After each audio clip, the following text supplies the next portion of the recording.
you'll see that PV in particular is very useful for investments. So let's give you an example. If someone offers you an investment that will guarantee you $50,000 in 5 years, what is the maximum amount you would pay for that investment if you want to earn 10%? Well, that's a PV question. So the answer is, what's the present value of $50,000 5 years from now at a rate of interest of 10%? So we could use Excel to figure out that answer.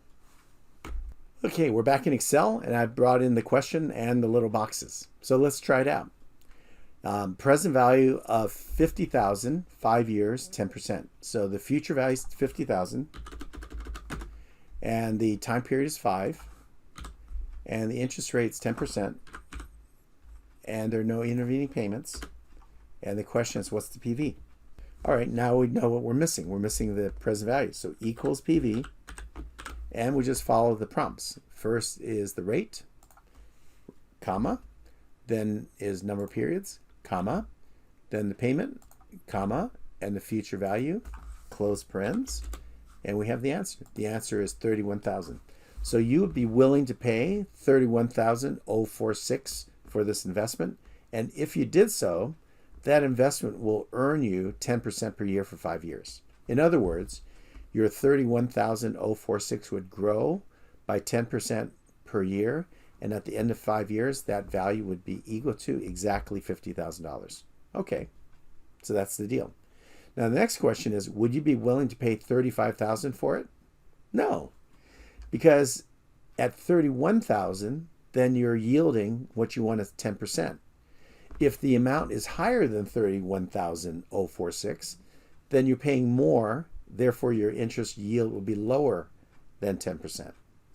You'd like it if you could get it for like 30,000, because you would make more than your minimum of 10%.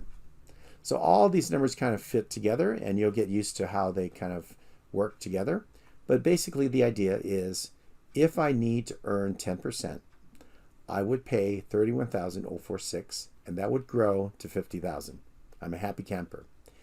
If I need to pay more than 31,046, I won't like it, because by paying more, it means I'm earning less. In other words, less yield than 10%. However, if I get it below 31,046, that means I'm getting a good deal. And so my yield or my return will exceed 10%. And so that's how we look at it. The reason I did this example is to start putting in your mind this idea of an investment having a future set of cash flows, and we compare that to a price. Because investments are essentially that. You're paying money out now, and then you wait to get money later. And all we're doing analytically is to figure out if it's good business or not, if your rate of return is good enough or not good enough. And that's what we do in time value of money. Next is, what happens if it's an uneven cash flow? Most investments are not as regular as same payment every month or every quarter or every year. Most are uneven. So what we have to do analytically is we have to equalize, such that we take all those future cash flows and we bring them all back one at a time to the present. And then if we add them all up together, we now compare that to the price of the investment. Similar to what we just did. If we get a series of cash flows, not just one big check, then we say, okay, well, let's take each of those, get the present value of each because they're at different times, and then add them all together, and we end up with the present value of that entire stream of all the cash flows.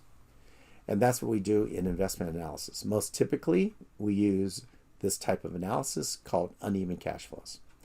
So in broad strokes, the net present value equals the present value of all the future cash flows minus my initial investment.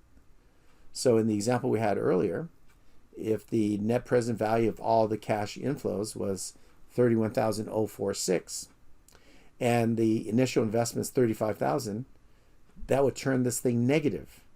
So the simple decision rule is, if NPV is less than 0, in other words, is a negative number, don't do it.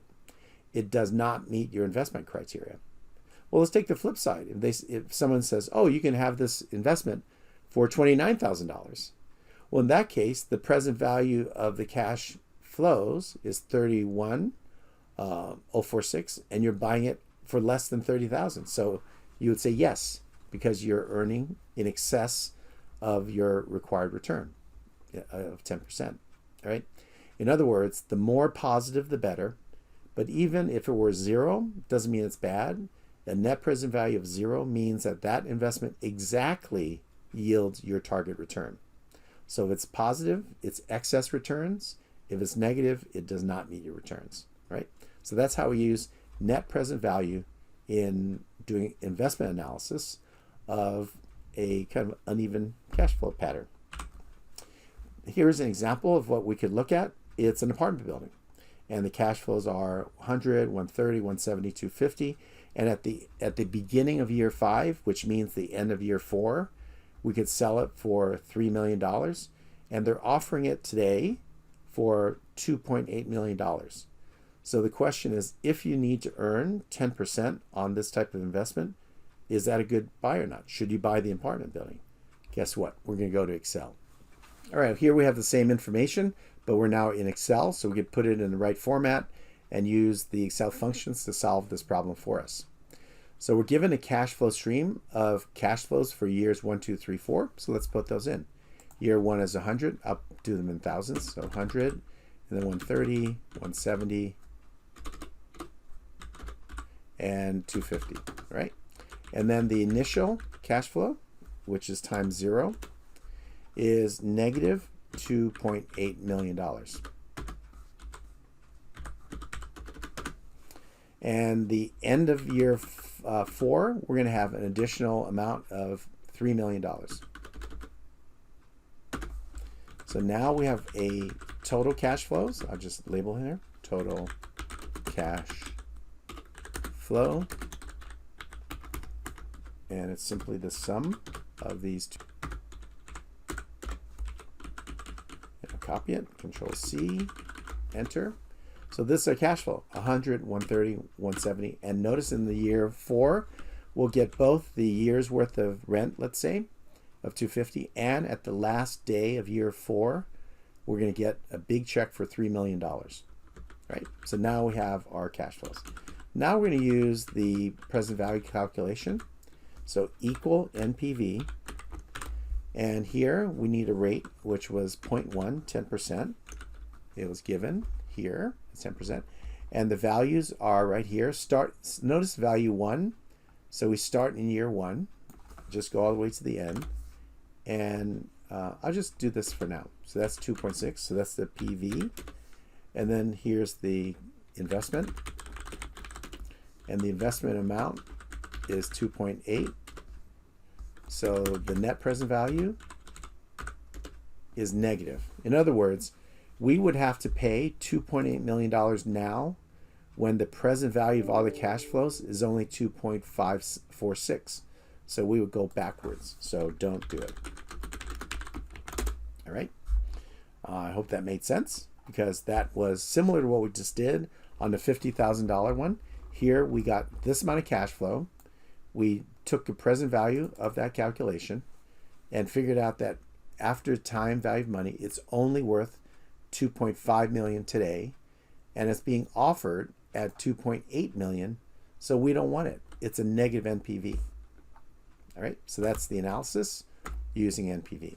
So another way to interpret this is using internal rate of return, IRR. So IRR is a percentage yield that's earned by investment considering all the cash flows. And the decision rule here is if that IR is greater than your return requirement, then good. It earns more, you should do it. If it earns less, then don't do it. It does not meet your minimum requirement. So we use the same fact pattern as we did on the apartment building on the prior slide and figure out now the IRR and compare it to our hurdle rate of 10% to see if it's any good.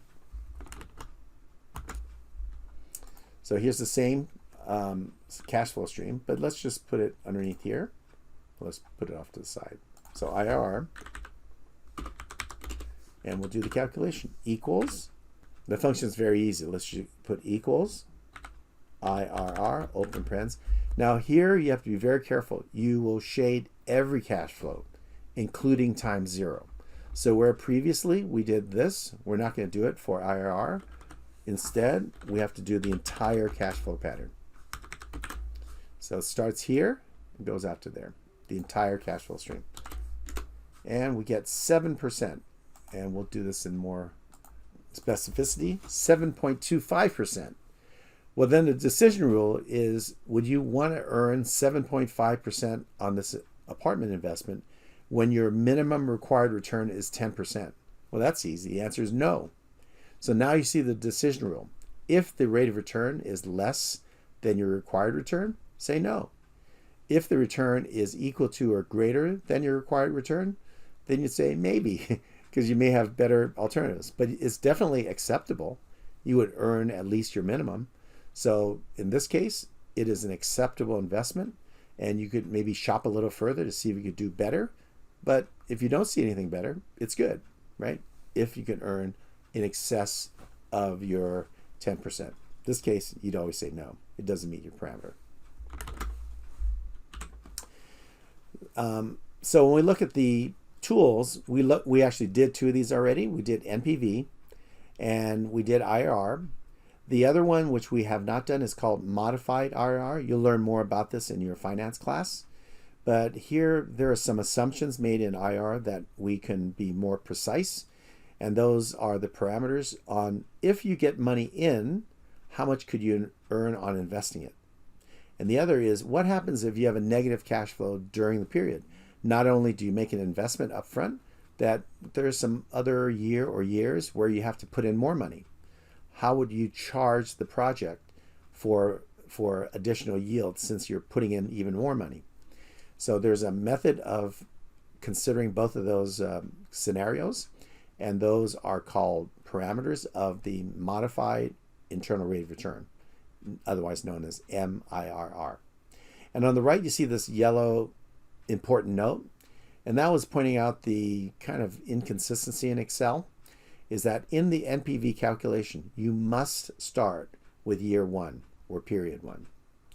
In IRR formula, you must start with period 0. It's a very different thing. So you have to be very careful. Again, I've been grading papers for over 20 years. I see a lot of mistakes because students, understandably, either shade too much or too little and not having the precision of how does NPV formulas work and how does IRR formula work. All right, so definitely pay attention to NPV starts at period 1 and IRR starts at period 0. Keep that straight and you're good to go.